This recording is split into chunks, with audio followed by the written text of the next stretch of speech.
Thank you. Can you hear me? Yeah. They said we had to come and get loud today, and I thought that's the siren call for Sue. I've never been very quiet, even though I'm an anesthesiologist. Here's what I want to say. Two things. One, Dr. Alika Lafontaine on Twitter just this minute. He's the incoming CMA president. He's an anesthesiologist up in Grand Prairie.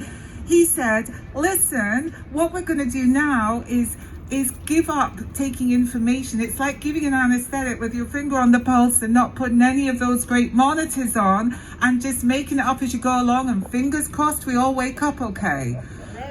I'm old enough to have done that 40 years ago.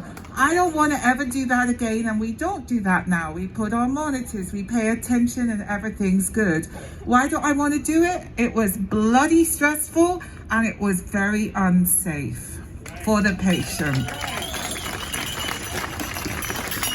I cannot understand why we would stop testing, tracing, and isolating, and telling people to exert personal responsibility when you're not even going to give them information seems to me the height of lunacy.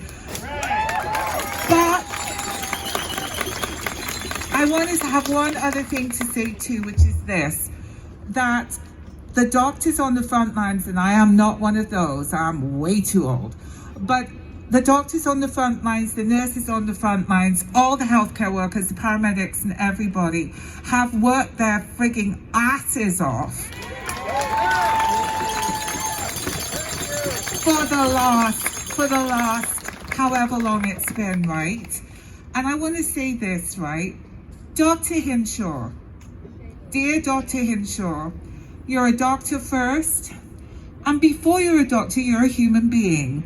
And we know, with little kids, and we know that doctors, nurses, anybody who gets exhausted makes mistakes, okay? And when doctors make mistakes, get exhausted, or nurses, they make mistakes, it impacts patient safety. I think Dr. Hinshaw has worked her ass off for 17 months. I think she's put up with a certain Minister of Health for a very long time, let alone other people who I cannot be bothered to name. So, what I think is, Dr. Hinshaw, seriously, it's okay to make a mistake, but in medicine, when we make a mistake, we acknowledge it and we make it better. And I'm gonna tell you right here and now, I've got the t-shirt. Yeah, I bought the t-shirt. I've got my doctor is a superhero with the t-shirt on. And you know what? If Dr. Hinshaw would rethink, would say, you know something, I was exhausted, I was bullied, I don't know what was going on. But when nobody else in the world, as far as I can tell, who actually has science, education, and information is supporting this decision, when I thought England and Boris Johnson was the worst example of how you could manage this, and I was so wrong.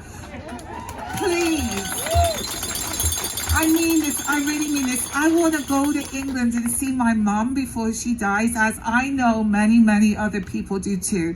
We need to beat this pandemic, and we're not going to do it with this strategy, right? So, I really, really, really thank you everyone for coming. I just really hope that Dr. Hinshaw reconsiders. She can do it, right? She can do it. Yes. She can say no. Yes. Let's listen to the facts, listen to the people, and revoke that order. So finally,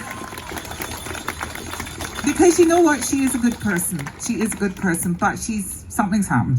Anyway, thank you all for coming. And I'd just like to give a shout out to all the healthcare workers, because they're stressed and they're going to be more stressed, and this is not helping.